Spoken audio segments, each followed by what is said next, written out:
Hello and welcome to special interview.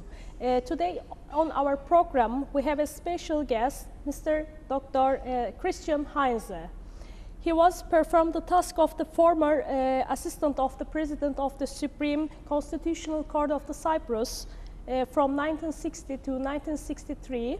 And thanks for taking your time to speak to us, Mr. Heinze, firstly.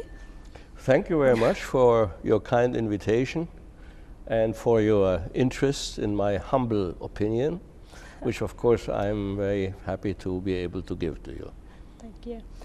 Firstly, I would like to ask, Cyprus state formed by a 1960 constitution is generally defined as a functional federation. Which components or elements were taken into consideration in preparing the constitution? Well, Mrs. Pinar, the basic consideration, of course, in preparing the so-called constitution of 1960 was to protect the Turkish Cypriots, Turkish community, from Greek domination. There were elements of federation involved insofar as the two communities constituting the republic to be were given a status of legal corporate identity, political identity for the first time in their existence. Another question I would like to share with you. Makarios had proposed 13 amendments to the 1960 Constitution. In your opinion, what was his motive which guided his action or practices for wishing to make those amendments to the Constitution? Yes. Well, these motives are, of course, very easily to detect and very clear. I should say they were not only a proposal, but they were actually an order, because he later on enforced them by violence. And the motive behind them was, of course, to get rid of the restrictions for Greek domination that had been the objective of the Constitution. He wanted to get rid of this part of the Constitution which restricted the Greek domination. But it should be noted that Makarios had taken an even more important step 3/4 of a year before he made these proposals, when he abrogated the Constitutional Court. He declared that he would not abide by judgment of the Constitutional Court. So that was the first and very important step in this direction of getting rid of constitutional restrictions on Greek domination. Yes, and Greek Cypriot side claimed that the 1960 Constitution established a political and constitutional division between the two communities. They also assert that this constitution was unworkable. And do you think that this constitution had really encouraged the political and constitutional division between the two communities? And also, in your opinion, was it in fact unworkable? Well, now the two communities, of course, existed before 1960 as distinct communities. So if you speak of division, it is not quite clear what is meant, but the two communities were there in the first place. And what happened was that a conflict originated between these communities from Greek nationalism in the face of Turkish and later on British sovereignty. The Greeks wanted to arrive at self-determination. They didn't want this Greek or Turkish sovereignty. So they finally became violent in following this goal in the course of Greek strife for enosis. That was the idea to unite Cyprus with Greece at the time. And in 1954, a terroristic organization was built up to pursue this goal. And it was operating under the command of the famous or infamous Greek terrorist chief, Colonel Grivas, who was here from 1954 onwards, and then again later on. And there was this violent uprising, and that was the actual, not just the division. The division was there, but it was a conflict now because the Turks did not want to be part of Greece. They never wanted Enosis. So Enosis is incompatible with the Turkish desire for self-rule. And the constitution of 1960 was an attempt at a compromise. When it did not work, it was not because it was not workable, but because the Greek side rejected even the idea of letting it work. But they have always declared instead that they considered the constitution only as a stepping stone towards their ultimate goal of Enosis. And if not Enosis, then at least they wanted unrestricted command over the whole island. And they refused to apply the articles of the constitution that were installed in order to protect the Turkish side. So, I mean, this is not a question of workability. They just didn't want it to work. And they even prevented the application and the interpretation of these articles by abolishing the Constitutional Court. And because of this rejection and refusal, a legitimate or legal Republic of Cyprus, even, in my view, never came into existence, because they did not truly, honestly agree on the Constitution. They just used it as a stepping stone. And of course, where there is no Constitution, recognition, even by United Nations organization, cannot create a state. That is a great mistake that's being made all the time since 50 years, that there is a Republic of Cyprus which really lacks the legal basis, the legitimate basis. Yes, Mr. Heinze, looking back at the dominant discourses of the Greek Cypriot side and the Turkish Cypriot side, in particularly sovereignty, in the topics of the sovereignty, political equality and guarantees, do you observe any similarities or disparities between the discourse of the two communities? Yeah, it's a very interesting question. I observe that the Greek and Turkish side connect quite different meanings to the notions of sovereignty and equality and guarantee that you have mentioned.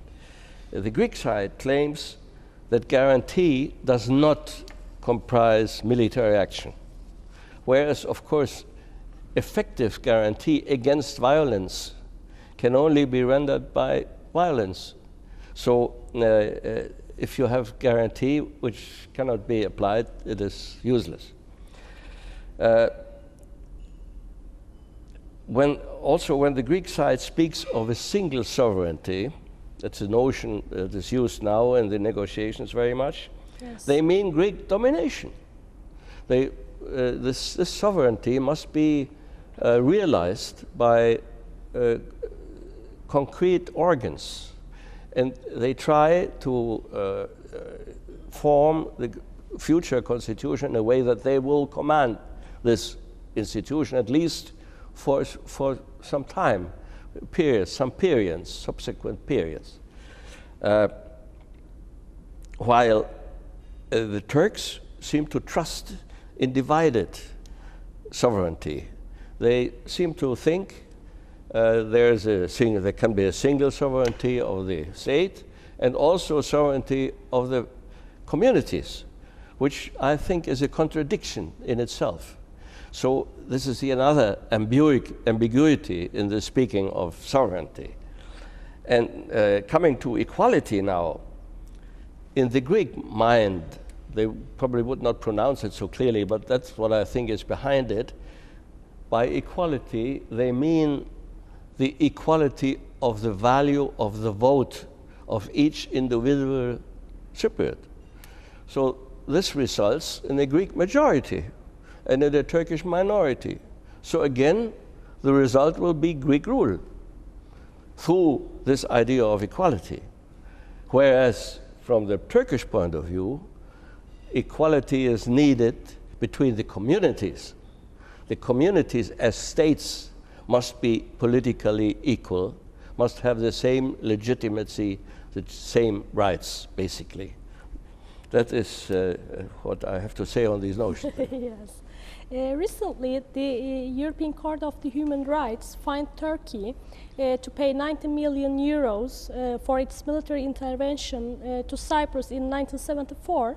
What is your opinion about the decisions of European Court of Human Rights, and what do you think about the timing of that decision? Well, in the first place, I suggest to forget about the timing. You see, the judges adjudicate a legal rule which has its own period of applicability.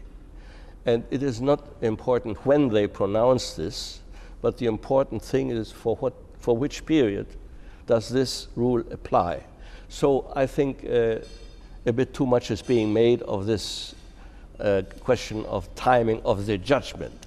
It is not so important in my view, but this judgment, together with other judgments by European courts, as you are certainly aware of, there are other judgments against the Turkish interest, they demonstrate the very low degree of justice to be expected for the Turkish cause in Cyprus from what is considered as international and unadapted European law in prevailing legal opinions. That's the importance of these judgments.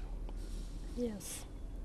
And another question is, in your opinion, what steps should be taken by and which new ideas should be introduced by the parties in regard to resolving the ongoing Cyprus negotiations with the joint consensus of the both sides?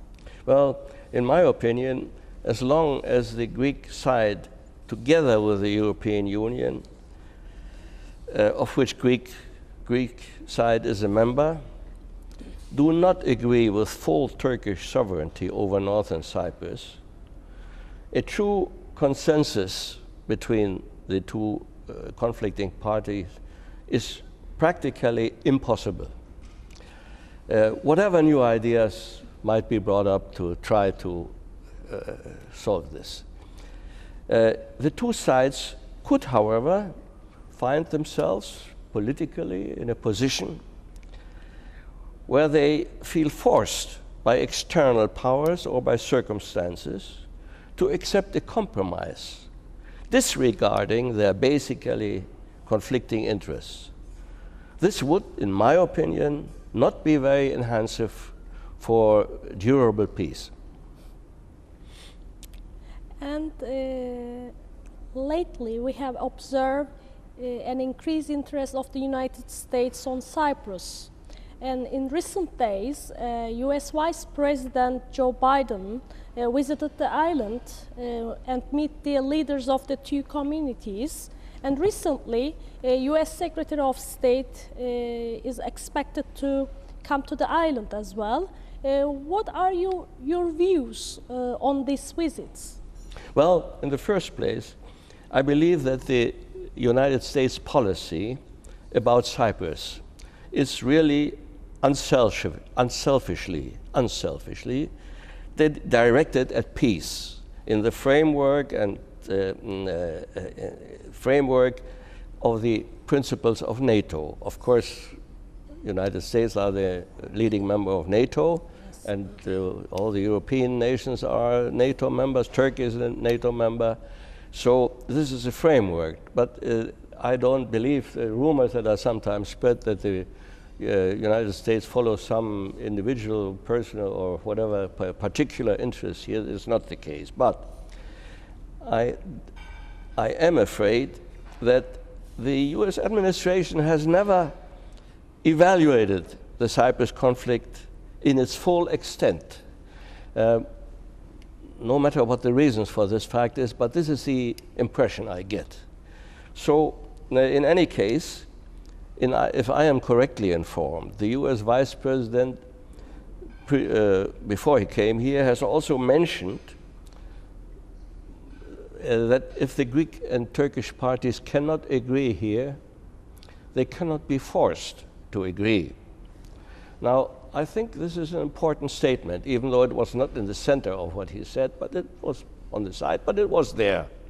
So, if you cannot be forced, at least the status quo, the situation as it is now, will remain.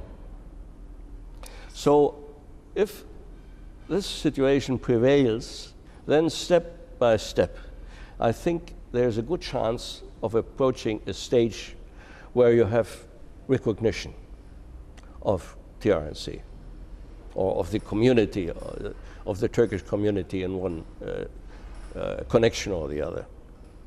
Thank you very much, Mr. Heinze. You're welcome. Thank you.